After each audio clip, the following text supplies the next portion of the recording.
soaring by in a flash. Abby Jacqueline has had the measure for the Queen's Gale. She has shut down this hard-hitting Windsor Lancers offense. Jade Melwish-McGahan has been almost, but the top of the order twice now for Queens. Abby Poland both times has scored the 2 runs for Queens. This one is lifted up down the right side, and it's caught, but it's caught by one of the Queens players in the dugout. It's out of play, but I guess the question is, could you have reached across and made that catch? And I think you'd have a better argument if you're Aubrey Johnson, if you reached and leaned a bit more into the dugout. Yeah. Nonetheless, we're not going to make a federal case out of it, and back to the board we go, and a swing and a miss, and down goes Tiana Hope, so it is academic.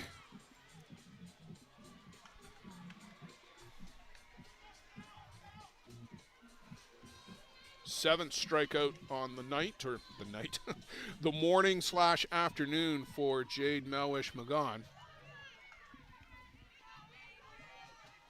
Some classic rock fans here today, Kyle. There are some dance and hip-hop tunes, but this one is lifted up and a long run, but that's going to fall foul at the fence for Emma Hanley.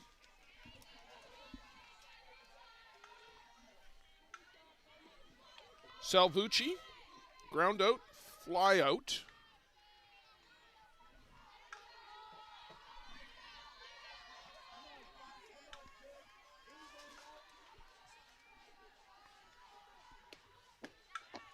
And that one misses up and away. Both teams are up at the fence in their respective dugouts.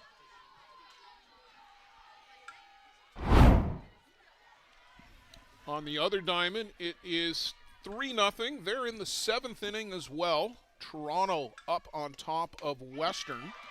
That's a rematch of last year's championship game. Western has a runner over at third in the inning. So they're threatening. They are threatening to push a run across. Upstairs from Melwish-McGahan to Salvucci. Schedule, Queens 3rd place.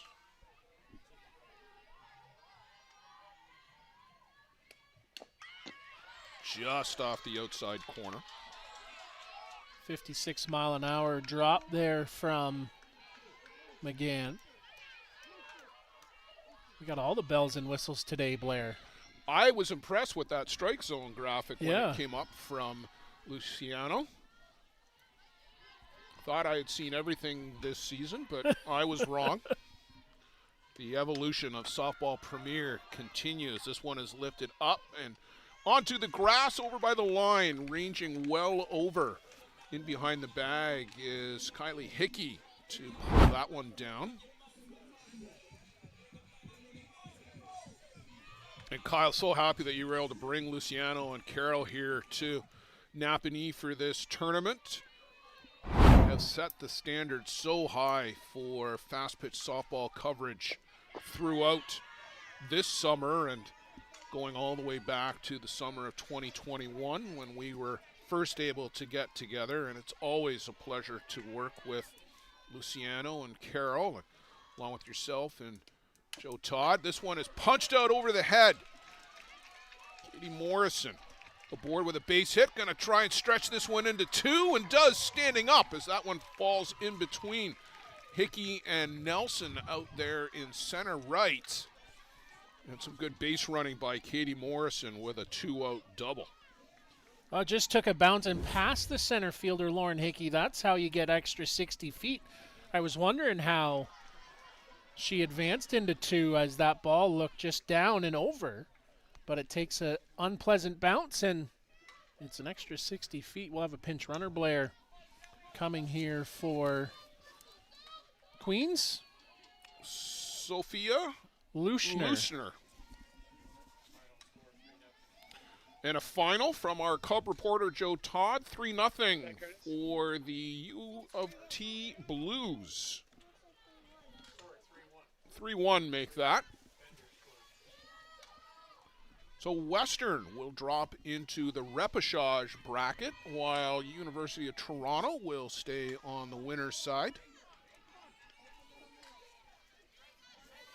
Still on that bandwagon, eh? Well, Peter got me there, and we're going to keep running that play until it doesn't work.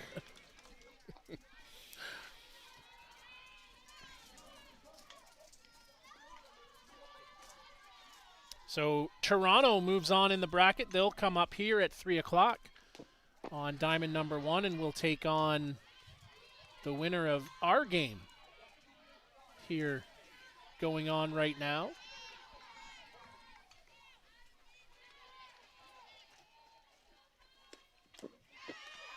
Swing and a miss on the rise ball. Leovella can't catch up to that one. No, I am sorry. We've got a pinch hitter, too, at the plate. Michelle Rath. Pinch hitting here for Vella in the 7th.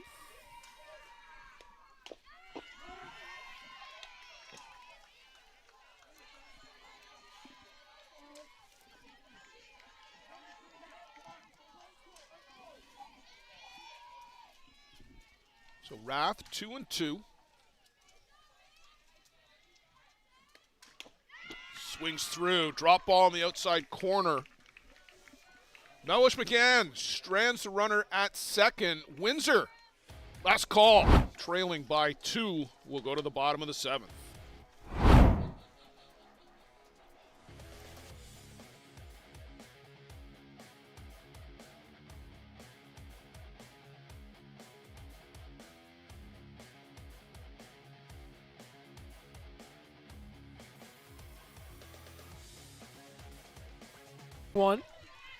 One.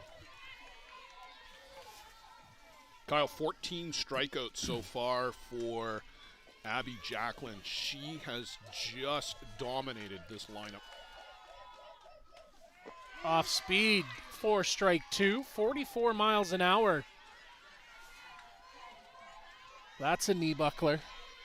It's the differential, right? She's in the mid to upper 50s and then dials it down by 10, 12 miles an hour. It's a significant difference. That one fouled off. Well, there's you see it, 56 miles an hour from 44. And just as you said, Blair, it's that sheer change and sheer change of pace that even makes the harder stuff look harder when you come off that changeup. 0-2. We'll see a pinch hitter here, Blair. Number 12, Allison Dufour, comes to the plate for Celine DePep.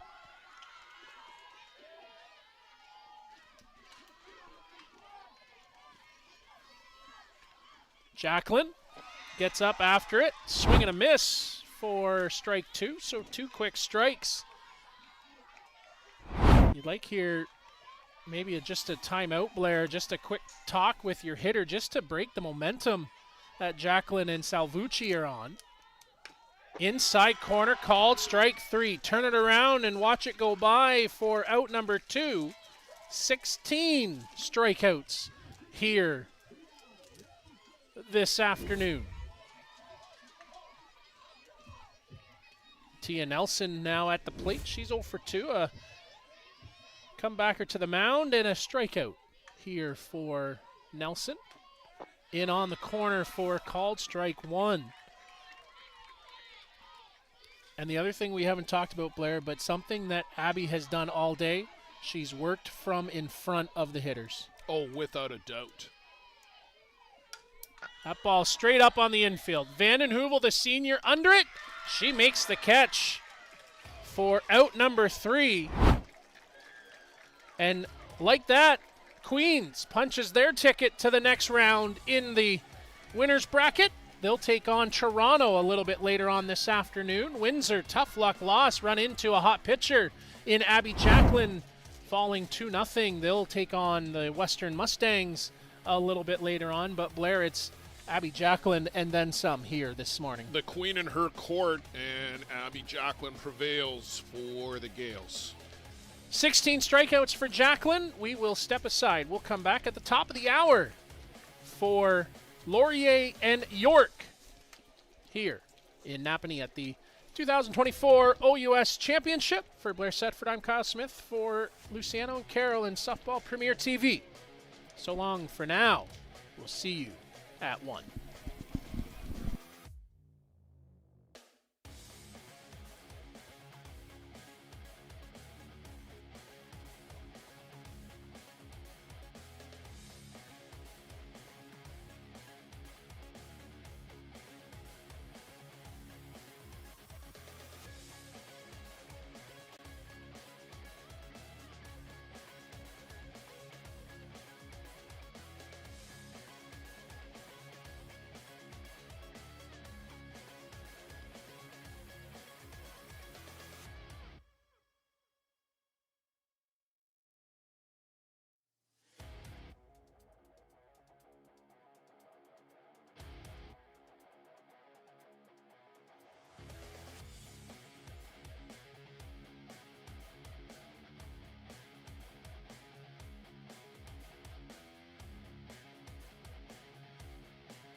For the latest in softball innovation, the website where you can experience the best tournaments in the Americas.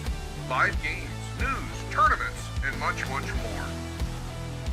The best quality live softball, on demand so you can watch when you want.